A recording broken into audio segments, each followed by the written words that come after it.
साहेब काय सांगाल? खरं तर आता या ठिकाणी विजयच नाही तर संपूर्ण बहुमत देखील मिळालेलं आहे आणि पुढचं विजन काय असणार आहे आता? पुढचं विजन फक्त विकास आहे.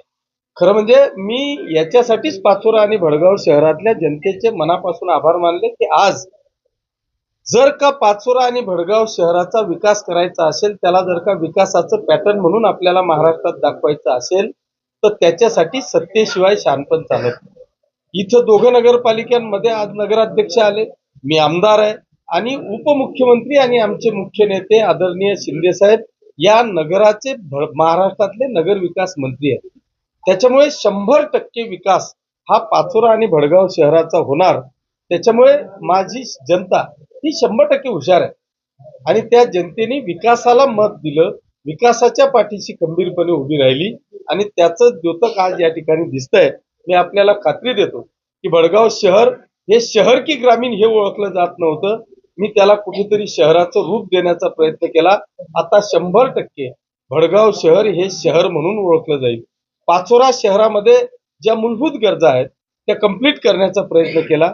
एक विषय फक्त पाण्याचा बाकी आहे, त्याला मी वर्ष 2 वर्षामध्ये 24 तास पाणी मला कसं देता येईल हा प्रयत्न माझा असणार आहे आणि ज्या उर्वरित ज्या सर्वांगीण विकासाच्या गोष्टी आहेत त्या विकासाकडे माझं लक्ष असतं. म्हणजे या विषयावर तर मी माझ्या पाचोरा आणि भडगाव तालुक्यातल्या जनतेचं, मतदारसंघातल्या मतदार बांधवांचं मनापासून अभिनंदन करेल की ही जनता, मी पहिल्यापासून सांगतोय की ही जनता फसव्या गोष्टींना, आमिषांना आजपर्यंत बळी पडलेली नाही. ती 100% विकासाच्या पाठीशी खंबीरपणे उभी राहिली आहे आणि ते आज त्यांनी दाखवून दिलंय की होय, आम्ही विकासाच्या पाठीशी खंबीरपणे उभे आहोत.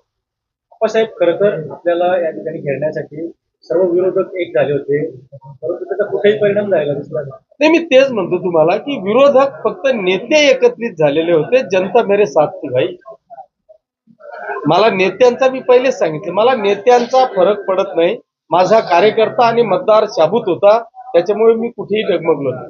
साहेब बातमीत आपण सांगितलं तर माझे आमदार किंवा शिंदेचे भाजपचे त्यांचे काका यांचा देखील पराभव झालेला आहे. कुठेतरी प्रस्थापितांना नाकारण्याचं काम जनतेने केलं. 100% जनतेने आज दाखवून दिलेला आहे. बरं, तो असा तसा पराभव झाला नाही. म्हणजे तिकडे 300-400 मतांनी झाला, इकडे 700-800 मतांनी झाला. आता किशोर बारावकर आमचा हाडाचा कार्यकर्ता, गेल्या 25 वर्षापासून शिवसेनेचं प्रामाणिकपणे काम करतोय. म्हणजे मी तर म्हणतो ना, तर चलती फिरती अँब्युलन्स आहे. रात्री बेरात्री 24 तास कधीही जर का त्याला फोन आला तर त्या ठिकाणी 100% सेवेसाठी उपलब्ध राहील, असा आमचा शिवसेनेचा उपजिल्हाप्रमुख किशोर बारावकर आहे.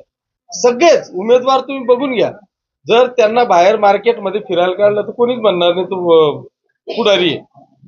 सगळे कार्यकर्ते आहेत, जनसेवक आहेत, समाजसेवक आहेत आणि त्या समाजसेवकांच्या मागे माझी पाचोरा आणि भडगाव शहरातली जनता ही खंबीरपणे उभी राहिली.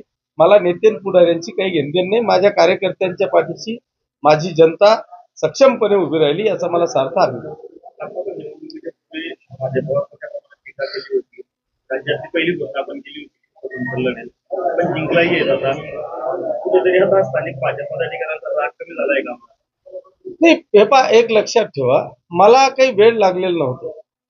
मी माझ्या जन्मदिवसाच्या दिवशी 1 नोव्हेंबर 2025 मी जेव्हा घोषणा केली, मी पहिली गोष्ट म्हणजे मी प्लेन माइंड राजकारणी माणूस आहे.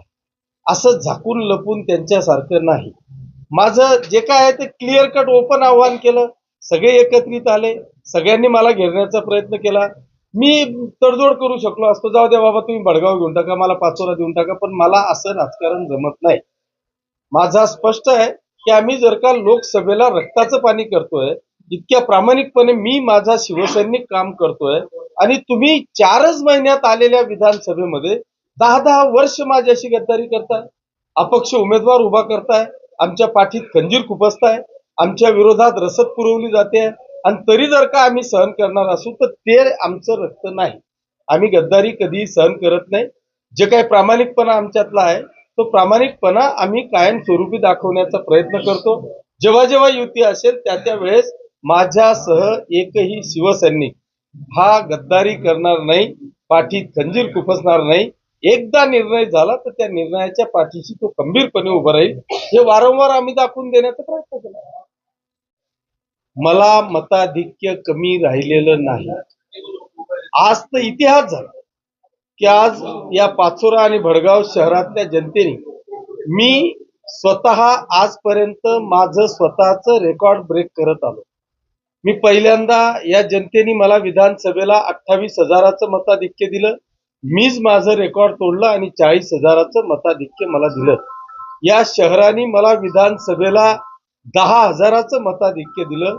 पण आज माझ्या पत्नीला मानावं लागेल, माझं रेकॉर्ड तिने ब्रेक केलं आणि पाचोरा शहरामध्ये मला 10,000चं मताधिक्य मिळालं होतं. तिने 12,000 मत घेऊन या ठिकाणी विजय प्राप्त केला. हा खरा म्हणजे एक इतिहास या ठिकाणी झालेला आहे. त्याच्यामुळे पाचोरा आणि भडगाव शहरातल्या तमाम जनतेचे मी मनापासून आभार मानत असतानाच माझा हा पाचोरा आणि भडगाव शहरातल्या जनतेला आजचा हा विजय त्यांना समर्पित करतो. खरं तर आपल्याला चारही बाजूने त्या ठिकाणी भाजपने घेरण्याचा प्रयत्न केला होता, मात्र निराशजनक त्या ठिकाणी त्यांना यश आलेलं आहे. मला आत्मविश्वास होता. मला नेत्यांशी कोणाशीच काही घेणं देणं नाही. जर का माझ्या मतदारसंघातली जनता माझ्या पाठीशी इतकी खंबीरपणे कायमस्वरूपी उभी असेल तर कितीही नेते येऊन गेले तर त्यांना मी डगमगत नाही. आणि त्याच पद्धतीचं दाखवून देण्याचं काम माझ्या जनतेने केलं. मला इतका मोठा प्रचंड प्रमाणात यश दिलं, परंतु दुर्दैवाने भडगाव शहरात 4 जागा गेल्या आणि पाचोरा शहरात माझ्या 6 जागा गेल्या. त्या 100% अनपेक्षित गेल्या. एक जागा तर 19 मतांनी गेली, एक काहीतरी 40-45 मतांनी गेली. जो काय पराभव झाला त्या पराभवाला डायरेक्ट नाकारलं जनतेने असं अजिबात झालं नाही. कुठतरी निसटता पराभव माझ्या पाचोरा शहरात आणि भडगाव शहरामध्ये झाला. माझ्या मते 100% जागा खालच्या पण आणि वरच्या पण ह्या निवडून आलेल्या आहेत असं मी समजतो. दुर्दैवाने ज्या काही पाचोरा शहरात 6 आणि भडगाव शहरात 4 जागा गेल्या, मी त्यांचं देखील माझ्या नगरसेवकांचं अभिनंदन करतो. परंतु दुर्दैवाने तो पराभव आपल्याला स्वीकारावा. खर तर आजचा हा विजय ऐतिहासिक विजय जनतेने घडवून आणलेला आहे.